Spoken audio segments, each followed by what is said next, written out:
Agradezco la oportunidad de estar aquí en la Universidad de Salamanca.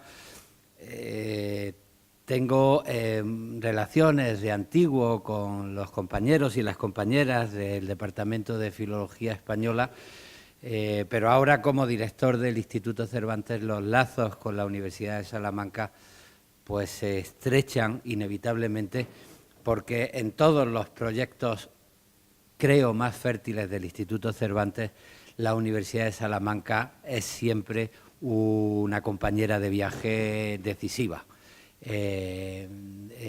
tanto desde el punto de vista de la enseñanza de las lenguas como desde el punto de vista de la diplomacia cultural.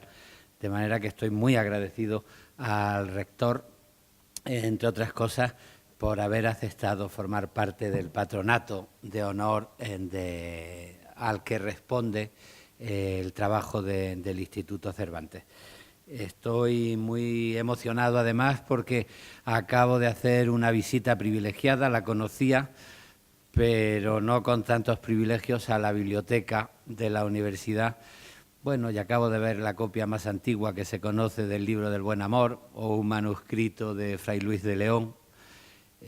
Comprenderán que esté emocionado. Y además, bueno, pues aquí veo a muchos amigos a los que quiero y admiro mucho. Gracias, querido Antonio, por haber venido esta mañana. De manera que voy a intentar hilvanar dentro de mi emoción algunas reflexiones que tienen que ver con mis recuerdos, con la memoria de la literatura y con la voluntad del compromiso que creo que define el trabajo de los humanistas. En realidad, y de manera deslavazada, hablando de mi vida y hablando de personas a las que admiro, lo que quiero es reivindicar las humanidades, atreviéndome de una forma modesta a reivindicar la palabra verdad. Ahora que se ha puesto de moda la justificación de todo bajo el concepto de posverdad, y ahora que se acaba la llamada posmodernidad, y no con una salida brillante, sino con lo que la filósofa Marina Garcés ha definido como condición póstuma, vamos a pasar de la posverdad de la verdad a la posverdad y de la posmodernidad a la condición póstuma. Pues yo quiero reivindicar la palabra verdad de manera modesta y con muchas precauciones, como el ámbito de la defensa de valores que están en el legado de la experiencia humanista. Y quiero hacerlo pues recordando a mucha gente admirable, mucha gente importante, pero todas las personas a las que voy a citar son víctimas de la historia, ejecutados, detenidos, perseguidos, difamados. Si me atrevo a la locura de reivindicar la palabra verdad, es por un acto de solidaridad con las víctimas. Yo me he formado como todo el que se ha formado en las humanidades del siglo XX, poniendo en sospecha la palabra verdad. La verdad ha sido la justificación de un sistema de valores que debajo ha escondido el dominio social, Marx lo avisó, el dominio ético, Nietzsche lo avisó, y después el dominio machista, lo avisaron los estudios feministas, el dominio colonial, los estudios postcoloniales. Todo eso está bien y hay que sospechar de evidencias que legitiman poderes que no nos gustan, pero lo que no podemos es renunciar a transformar la historia en un mundo donde hay víctimas. Y si de una manera modesta y desde las humanidades quiero reivindicar la palabra verdad, es porque no quiero acabar en la condición póstuma de decir que esto no tiene arreglo, sino intentar llegar a un acuerdo para tener ilusiones en el mundo de injusticias en el que vivimos. El rector me invitó a que recordara aquí a un rector de mi universidad, la Universidad de Granada, Salvador Vila. Yo empecé mis estudios en la Universidad de Granada a mitad de los años 70 y en uno de los encierros que hice, yo creo que ya como PNN y no como estudiante, luchando contra los últimos ramalazos del franquismo, de pronto me encontré con que se había colocado un cuadro nuevo en el salón de rectores. Una persona muy joven, rubia, elegante, guapa, que había sido rector de la Universidad de Granada desde abril a agosto de 1936 y que había cesado en 1936. Se trataba de un filólogo arabista, nacido en Salamanca, formado en la Universidad de Salamanca, discípulo de don Miguel de Unamuno, Salvador Vila, que había ganado en el año 34, después de haber estudiado en la Universidad Central de Madrid y en la Universidad de Berlín, la cátedra de árabe, que se había incorporado en la puesta en marcha de la Escuela de Estudios Árabes de Granada.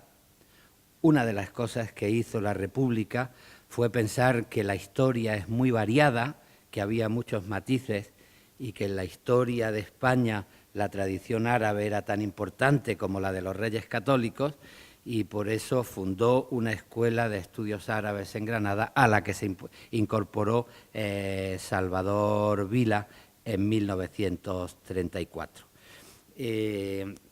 La biografía de Vila fue olvidada durante mucho tiempo, como la de tantas víctimas de la guerra civil. Salvador Vila fue ejecutado en el barranco de Biznar poquito después que Federico García Lorca, en octubre de 1936. El cuadro con el que empezó a rescatarse su memoria se colocó en 1977 en el rectorado de la Universidad de Granada, y después una profesora de árabe, la profesora Mercedes del Amo, una compañera, escribió una maravillosa biografía sobre Salvador Vila con el título El rector fusilado en Biznar. Bueno, como he dicho, Salvador Vila fue rector de la Universidad de Granada, y él se sintió siempre discípulo de Salamanca y discípulo de don Miguel de Unamuno. Fue un claro ejemplo de compromiso juvenil. Ya de estudiante participó en algunas revueltas de los estudiantes de la Universidad de Salamanca frente a la dictadura de Primo de Rivera, y tuvo una primera detención. En 1922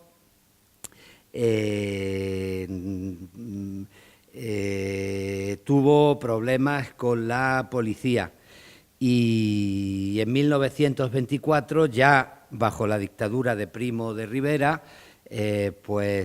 incluso fue detenido y confinado a las Islas Chafarinas.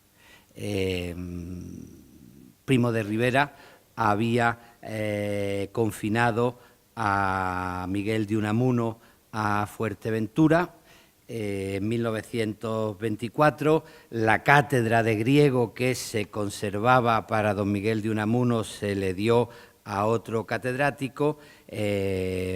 Salvador Vila participó en las protestas de la Universidad de Salamanca y de los estudiantes contra la decisión de dejar sin su cátedra a Miguel de Unamuno.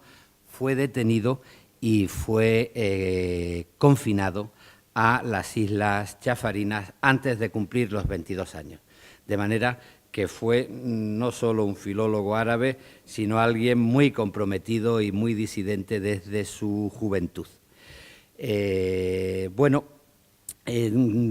conserva el testimonio de su confinamiento en las Islas Chafarinas por un libro de otro universitario comprometido e ilustre, el penalista Luis Jiménez de Asúa. Luis Jiménez de Asúa, catedrático de Derecho Penal de la Universidad Central de Madrid, pues también fue un disidente. Él fue ministro de la República unos años después, él fue vicepresidente del Congreso en la época de la República. Siendo ministro fue tiroteado en uno de los intentos de atentados terroristas que caldearon el ambiente para preparar el golpe de Estado, y después salió al exilio y murió en los años 70 en Buenos Aires.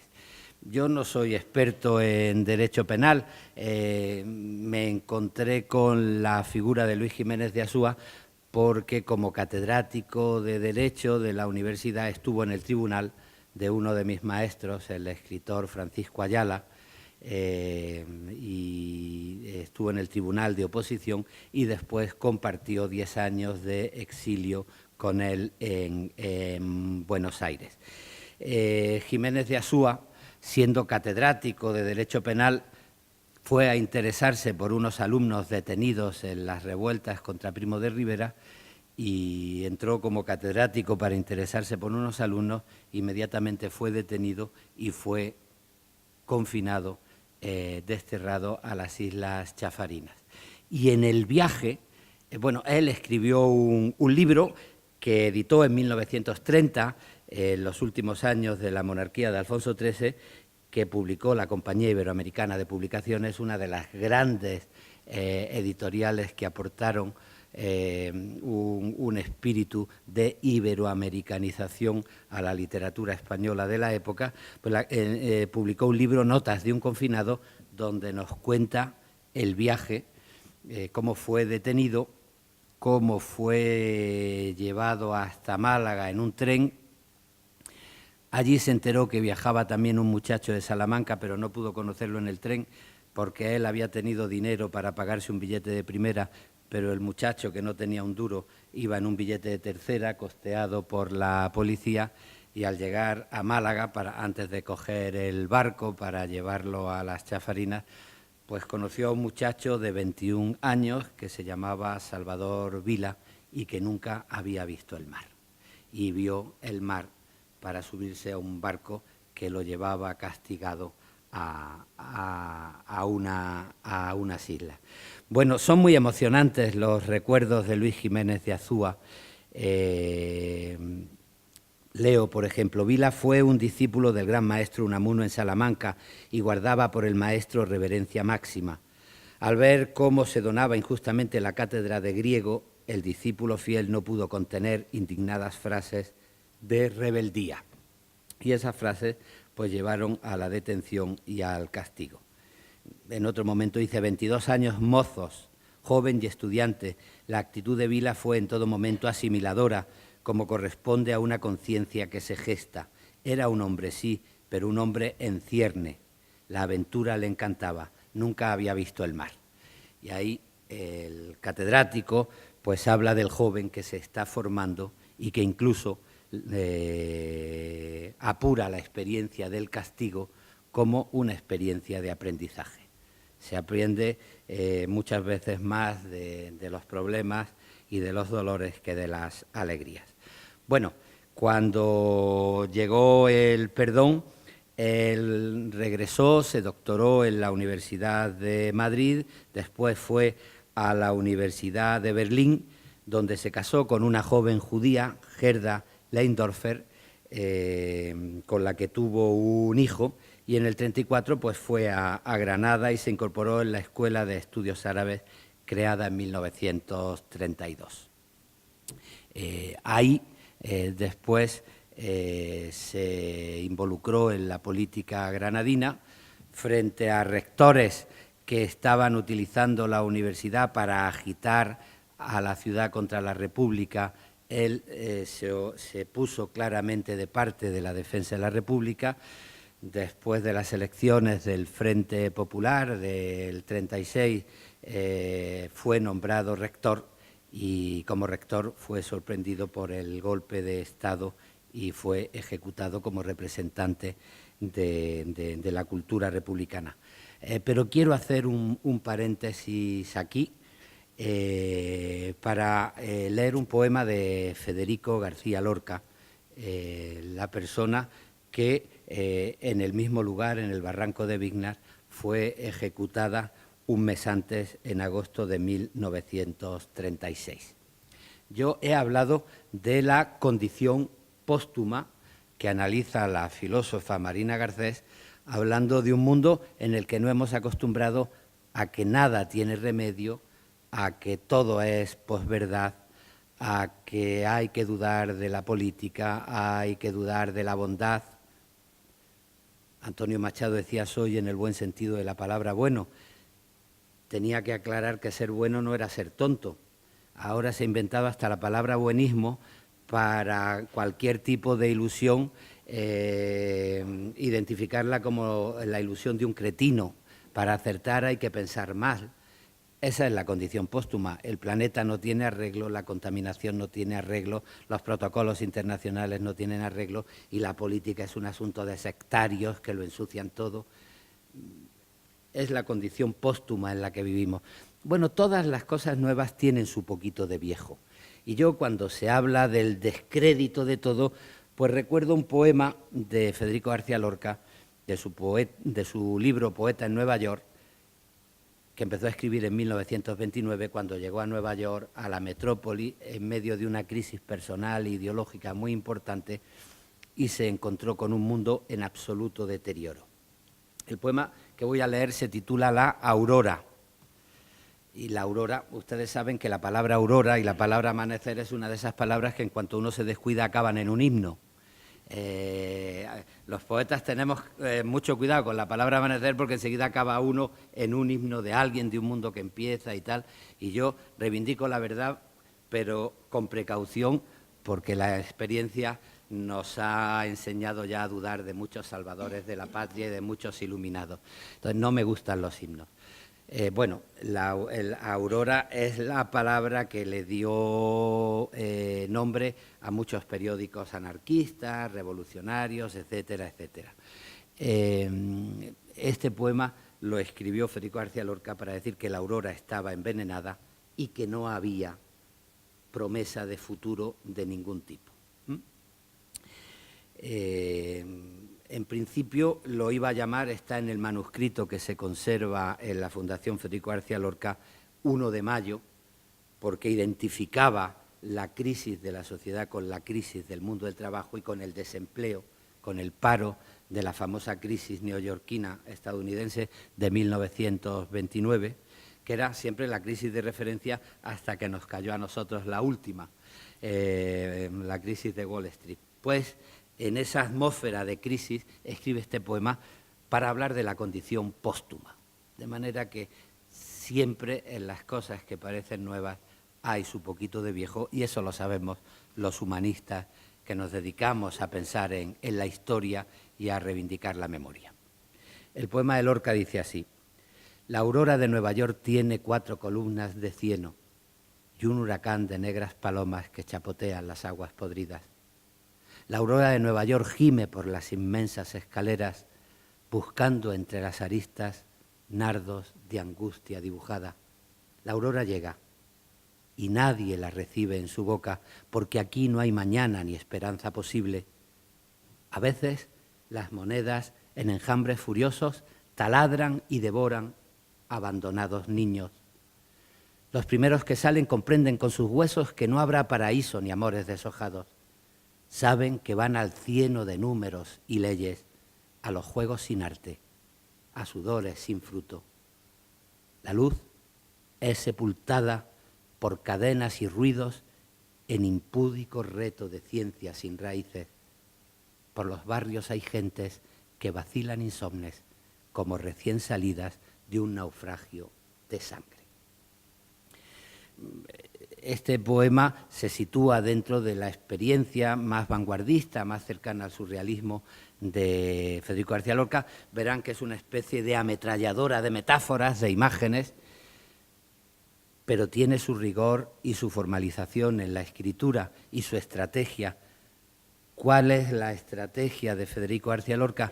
Pues coger todas las metáforas que en la tradición antigua y la tradición moderna tenían que ver con la esperanza, con el futuro, con la fe, con el optimismo, para envenenarlas por dentro. Y envenena las metáforas por dentro y apoya el poema en palabras de negación, el no, el des, el nin, el sin, y lo que contagia es una atmósfera de condición póstuma. Empezando por la palabra aurora, el amanecer. La aurora de Nueva York tiene 4 columnas de cieno. El amanecer es, ya lo he dicho, palabra que acaba en los himnos. El canto de Maitines era el canto de la esperanza en el momento que la luz sustituye a la noche, como la verdad sustituirá al pecado. El amanecer es la esperanza, pero aquí el amanecer está sostenido por 4 columnas de cieno. La imagen plástica es muy evidente. 4 chorros de humo de las chimeneas de Nueva York sostienen un cielo de amanecer contaminado. Estamos contaminando la ciudad, estamos contaminando el planeta, estamos contaminando la palabra aurora. Y un huracán de negras palomas que chapotean las aguas podridas. La paloma, símbolo de ternura, en la poesía clásica, símbolo de amor, el Espíritu Santo, la verdad revelada, acabará siendo la paloma de la paz en manos de Picasso. La paloma es convertida en algo agresivo, en un huracán, y además son negras palomas que chapotean las aguas podridas. El agua, el bautismo, la santificación, la vida humana, nuestras vidas son los ríos que van a dar a la mar.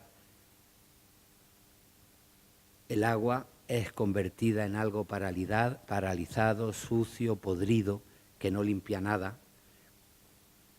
Y allí chapotean las palomas negras del huracán. Y seguimos, la aurora de Nueva York gime por las inmensas escaleras. La poesía vanguardista inmediata de Federico García Lorca había convertido a la arquitectura en una metáfora del poder humano por controlar la naturaleza. Se urbanizaba la naturaleza, se crecía dominando la realidad. Eran metáforas de optimismo futurista. Bueno, García Lorca sabía que Juan Ramón Jiménez, alumno de la Institución Libre de Enseñanza, pensando en la geografía de Nueva York, acabaría diciendo, bueno, no está mal crecer a lo alto y a lo ancho, pero lo importante es crecer por dentro. Y estaba viviendo en un mundo donde crecía a lo alto y a lo ancho, pero no crecía por dentro. Y en ese sentido, pues se envenena también la arquitectura y pasa a ser una edificación de un mundo que no está hecha a la altura del ser humano, ni a la altura de la naturaleza. Por eso las duras escaleras gimen y las aristas duras pues se convierten en una ofensa contra la naturaleza, contra los nardos que pasan a tener una situación de angustia dibujada. La aurora llega y nadie la recibe en su boca. Pues imaginaos la esfera del sol amaneciendo sobre Nueva York, y esa esfera puede recordar a una sagrada forma. Si antes ha hablado del bautismo, ahora nos está hablando de la comunión. La esfera llega de la naturaleza, pero nadie la recibe en su boca. No se puede comulgar, porque allí no hay mañana ni esperanza posible. Las promesas de salvación son imposibles. Y empieza a dar explicaciones. A veces las monedas en enjambres furiosos taladran y devoran abandonados niños. Niño es otra de las palabras con el que hay que tener mucho cuidado. Cuando un político quiere hacer demagogia en una campaña electoral, aparece saludando a un niñito, son el futuro, ¿no? Y en la tradición humanista, pues claro, vamos a pensar en el Lazarillo de Tormes, que fue Lázaro de mayor, lo que había aprendido de niño siendo Lazarillo. ¿Cuál es el pacto de la Ilustración? La educación no puede haber contrato social sin un contrato educativo que forme las conciencias de la gente que después tiene que responsabilizarse de la convivencia y del contrato social. Bueno, pero vivimos en una sociedad donde esos niños, más que disfrutar de un contrato educativo, son niños abandonados, desamparados, y en sus sentimientos están siendo devorados por un enjambre de monedas furiosas. Si había un huracán de palomas, ahora tenemos un enjambre de monedas furiosas que devoran abandonados niños. Total, que no hay futuro, que en el momento que haya la resurrección de la carne y que la gente se levante para ser juzgada y pasar al paraíso por sus propios méritos, o en la moral de la burguesía de a quien madruga Dios le ayuda y todos dependemos de nuestro propio esfuerzo, pues los primeros que salen a la calle o de la tumba comprenden con sus huesos que no habrá paraíso ni amores deshojados.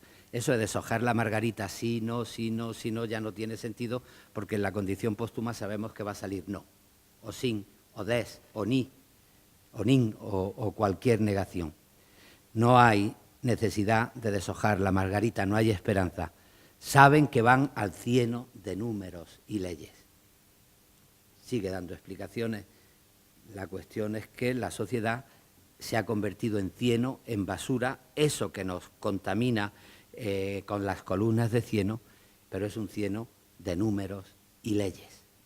De leyes al servicio de los números, al servicio de unos intereses económicos que están fundando la desigualdad y la injusticia. Por eso los juegos se quedan sin arte. El arte es una palabra a tener en cuenta porque es como la edificación, la capacidad de articular desde la conciencia y el poder humano una sociedad.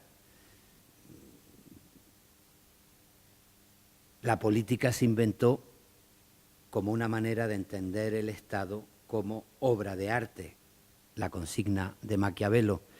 Pues los juegos, los artificios se han quedado sin arte y los sudores sin fruto. Volvemos a lo mismo. En la famosa mitología del Génesis, pues cuando te castigan a ganar el pan, te expulsan del paraíso para ganar el pan con el sudor de tu frente. O en el concepto del mérito de la sociedad moderna, cada cual consigue lo que se merece gracias a su esfuerzo. Bueno, pues en esta sociedad los sudores no tienen fruto, no se justifican en buenos resultados los méritos de la gente. La luz es sepultada por cadenas y ruidos en impúdico reto de ciencia sin raíces. La luz, volvemos, la iluminación, la verdad revelada, la ilustración, en la modernidad y en la antigüedad, en el pensamiento religioso y en el pensamiento ilustrado, la luz es el poder contra el pecado o el poder contra la superstición, la defensa de la razón. Bueno, pues aquí la luz está sepultada, y está sepultada por cadenas y por ruidos. No se trata de una música ni natural ni artística, son ruidos, en impúdico reto de ciencia sin raíces. Y vuelve a dar explicaciones. Si se trataba de un cieno de números y leyes y se trataba de un enjambre de monedas furiosas, pues el problema es que la sociedad ha roto el pacto moral en el que se fundaba la modernidad. A todo desarrollo científico y técnico debía acompañarle un desarrollo moral. El conocimiento técnico y el conocimiento científico son muy importantes. Lorca no era ningún cretino y hay que ser muy cretino para meterse con la ciencia y con la técnica. Yo siempre digo que basta ponerse malo para ir a un hospital y disfrutar de la ciencia y la técnica para que te remedien la enfermedad. Hay que ser muy cretino para meterse con la ciencia y la técnica, pero también hay que ser muy cretino para despreciar las humanidades. Porque si las humanidades no están en la raíz de la ciencia y la técnica, si la ciencia y la técnica no están al servicio de la dignidad humana y de la calidad de vida humana, sino al servicio de cieno de números y leyes y del enjambre de monedas furiosas, pues la ciencia y la técnica se convierten en un acto de agresión contra el futuro del mundo. Y lo que está diciendo Lorca es que por este camino de modernidad la ciencia se ha quedado sin raíces, se ha quedado ha roto el pacto de la modernidad ilustrada que unía el desarrollo de la ciencia y de la técnica como conocimiento al compromiso ético con la dignidad humana que está en el sedimento de las humanidades, en impúdico reto de ciencias y raíces. Y todo esto pues hace que los individuos estén en crisis, que sean insomnes, que estén manipulados, que digan barbaridades, vacilan, insomnes, sin pensar ni lo que dicen ni lo que hacen, dispuestos a que cualquier sinvergüenza los manipule, vacilan insomnes como recién salidas de un naufragio de sangre. La navegación de la modernidad estaba naufragando por culpa de esa ruptura entre humanidades, ciencia y técnica. Bueno, yo creo que es muy importante no separar los números de la dignidad humana. Y para evitar que el conocimiento de la ciencia y de la técnica desemboque en una bomba atómica, creo que es fundamental reivindicar el orgullo de las humanidades. Nuestra profesión, y lo sabemos los que nos hemos dedicado un poco a la teoría, el complejo de los humanistas, ante el prestigio de la ciencia y la técnica, ha querido convertir la escritura académica de los humanistas como si fuese una escritura científica. Científica no en el sentido de la ciencia social, de la ciencia humanística. A veces se han escrito libros sobre teoría de la literatura, sobre poesía, escritos como si fueran el prospecto de un medicamento, con unos neologismos y unas palabras rarísimas, y creyendo que tienen que hablar en nombre de una verdad absoluta. Y la ciencia de la literatura, si quiere formar parte de las humanidades, más que imitar al concepto de verdad de los químicos o de los físicos, tienen que reivindicar un concepto de verdad humanista, que es el de la interpretación, el del conocimiento de la historia, el del diálogo con el otro y el del pacto y el entendimiento. Y en ese sentido me parece fundamental romper el mandato de la condición póstuma, intentando un orgullo humanista que permita regresar a la esperanza, a los juegos con arte, a los sudores con fruto y a una reivindicación de la luz y de la verdad, modesta y precavida. Y quiero volver a la historia. Ya saben que Unamuno regresó a España después de su larga lucha contra Primo de Rivera con la proclamación de la República. En esta universidad, en la inauguración del curso 1931-1932, pues dijo que él había contribuido más que cualquier español al advenimiento de la República. Pero cuando la República escogió, después de los debates de octubre del 31, a Manuel Azaña como presidente de la República Española, don Miguel de Unamuno, que era muy inteligente pero muy orgulloso, empezó a tomarle manía a Azaña.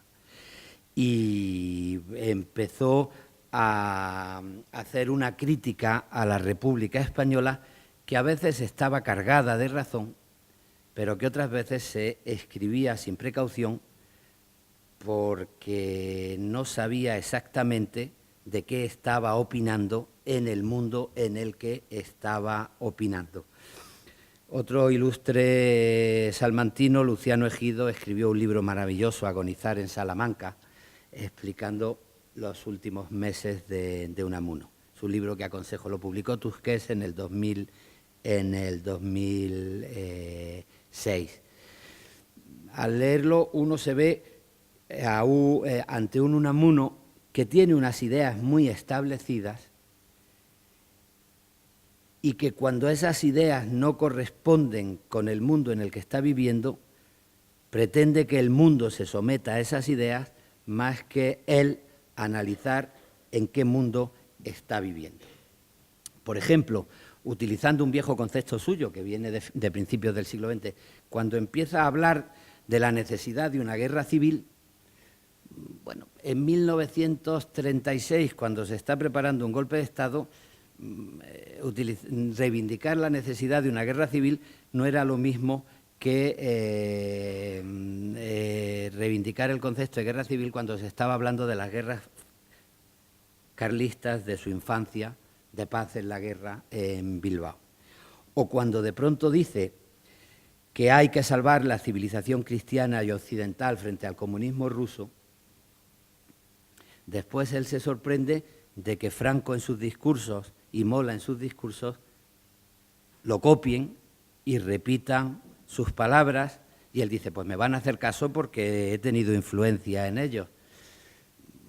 Bueno, por muy Unamuno que se fuera, era muy difícil que Franco y Mola le hiciesen caso a nadie, entre otras cosas porque la salvación de la civilización de Unamuno tenía poco que ver con la salvación que querían protagonizar Mola y Franco. Como comenté, Salvador Vila era rector de la Universidad de Granada. Había habido un rector, el profesor Marino Cete, y un decano de la Facultad, Gallego Murín, que habían agitado mucho la universidad contra la República. Cuando tuvieron que dimitir, pues se sintieron bastante heridos. Gallego Burín, que había sido muy amigo de Federico García Lorca, fue el primer rector franquista de la ciudad de Granada. Cuando se fusiló al rector, al alcalde de la ciudad de Granada, que era el cuñado de Federico García Lorca, el marido de su hermana Concha, Fernández Montesinos, unos días después lo sustituyó Gallego Burín, y Marino Cete fue el que se hizo cargo a través del rectorado de Granada en cuanto se ejecutó a Salvador Vila. Bueno, Salvador Vila, a sus 32 años, se vio sometido a una situación de tensión muy fuerte. Él, por sus convicciones republicanas, estaba mal visto por la sociedad reaccionaria granadina. Aparte de su labor como arabista, pues él había sido un buen traductor del alemán y había colaborado con otra editorial muy significada de la izquierda, con la editorial Zenit.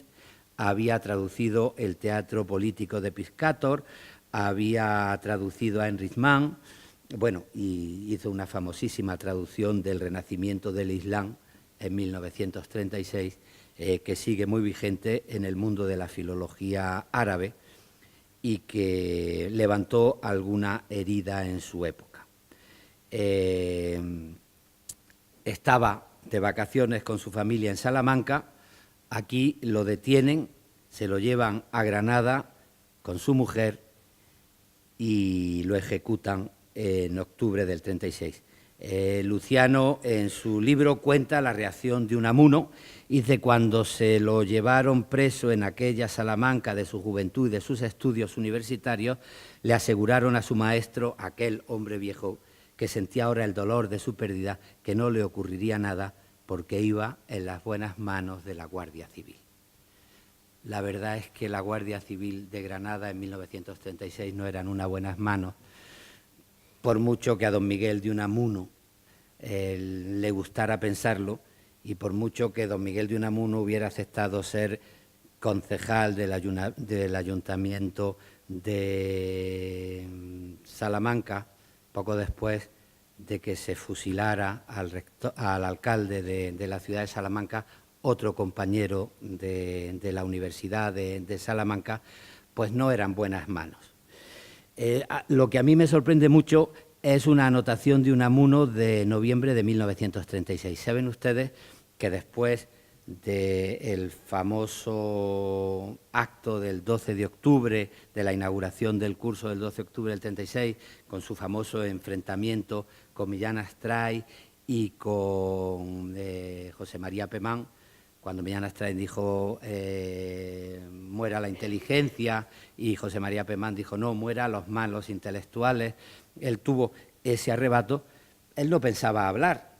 Lo que pasa es que fueron hablando sus compañeros de universidad y se fue calentando, y como era un panegírico tremendo, pues salió el catedrático de literatura y consideró que frente a lo español puro tenía que meterse con los vascos separatistas, y claro, Unamuno era vasco, y empezó a ponerse de mala uva, y como él temía, no quería hablar, una vez que se pusiera a hablar nadie lo iba a callar. Y fue cuando protagonizó ese enfrentamiento que yo creo que está muy testimoniado, no hay que dudar de él, donde Unamuno pues dijo que se puede vencer con la fuerza, pero hay que convencer con la inteligencia, ¿no?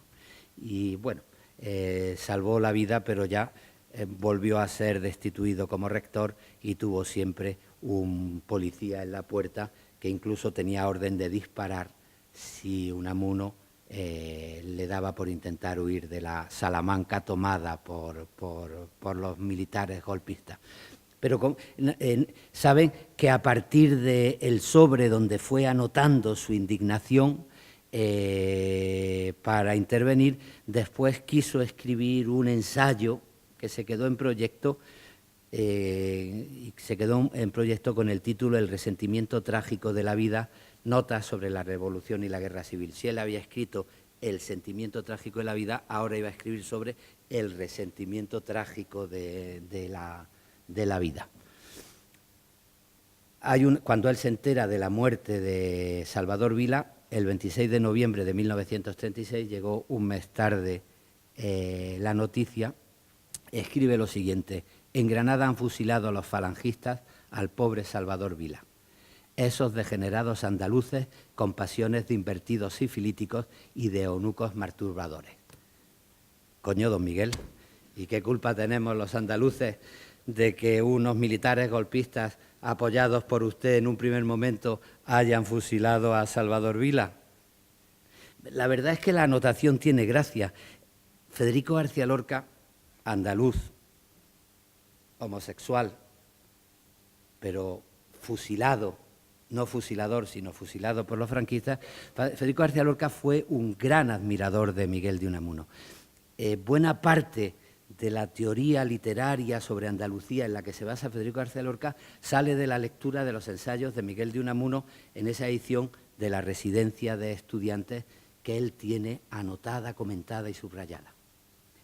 La diferencia que marca la evolución de Federico García Lorca es que él, toda la idea de la intrahistoria, la lectura romántica de una verdad interior frente a la realidad oficial, donde se sedimenta la historia, todo eso le gusta mucho.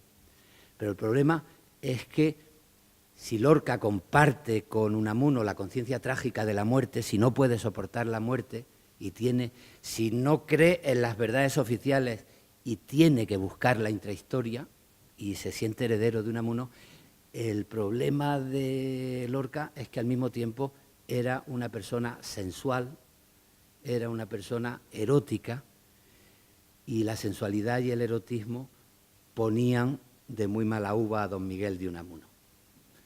Y entonces, frente a la Castilla mística sin sensualidad, que consideraba que era una debilidad humana la sensualidad, García Lorca se tiene que llevar la conciencia trágica de la Castilla de Unamuno, afectada por la muerte y por la espiritualidad, a un territorio donde sea compatible con la sensualidad. Y por eso se inventa su teoría de Andalucía, que tiene mucho de unamunesca, pero que al mismo tiempo reivindica un espacio para la sensualidad y para el erotismo.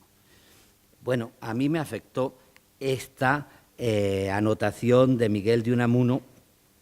En el libro hay otras anotaciones también estudiadas por Luciano González Ejido. Toda su idea de la mujer que había elaborado en distintos ensayos y que había elaborado en sus poemas de amor a su propia mujer o que había elaborado en La tía Tula, pues la verdad es que no llevaba bien la idea de la mujer republicana, de la mujer en derechos de igualdad, de la mujer con derecho al divorcio, de la mujer que pensase en algo más que en la perpetuación de la vida entregada a los hijos, ¿no? Y hay algunas anotaciones que están a la altura de los sifilíticos andaluces, eunucos. hablando de las mujeres en lo que está viendo en la República y al principio de la guerra de las mujeres en Salamanca, dice que no ve nada más que esputas, putas o preputas. Se puede ser muy inteligente, pero conviene no creerse en posesión de la verdad y hacer que tu inteligencia esté diálogo con el mundo, porque si no puedes acabar hablando de eunucos, sifilíticos, homosexuales, preputas, putas o posputas o esputas. En ese sentido, cuando yo reivindico la verdad, lo reivindico de una manera modesta, no como el creer que los sacerdotes, los intelectuales estamos en posesión de la verdad. No olvidarnos que en nombre de la verdad se habían legitimado muchas formas de poder de todo tipo. El principio del Juan de Mairena de don Antonio Machado, en ese sentido, es una referencia. La verdad es la verdad, la diga Agamenón o su porquero. Agamenón, me convence. Claro, le conviene porque es la verdad del rey que instaura la legitimidad que necesita el rey para gobernar. O sea, Agamenón dice conforme, el porquero dice no me convence, porque sabe que hay verdades que están más al servicio del rey que del porquero. La verdad absoluta, la verdad esencial, la verdad al margen de la historia, la verdad al margen de la coyuntura de lo que es vivir en 1978 o en 2018 o en 1936 o en 1998, esa verdad no existe. A mí me gusta defender otro tipo de verdad que tiene más que ver, para salir de la condición póstuma, con un proverbio de Antonio Machado. Tu verdad no, la verdad, y ven conmigo a buscarla, la tuya, quédatela. Lo de tu verdad no, la verdad, es peligroso eso de creer que existe una verdad fuera de todo, pero después dice, y ven conmigo a buscarla.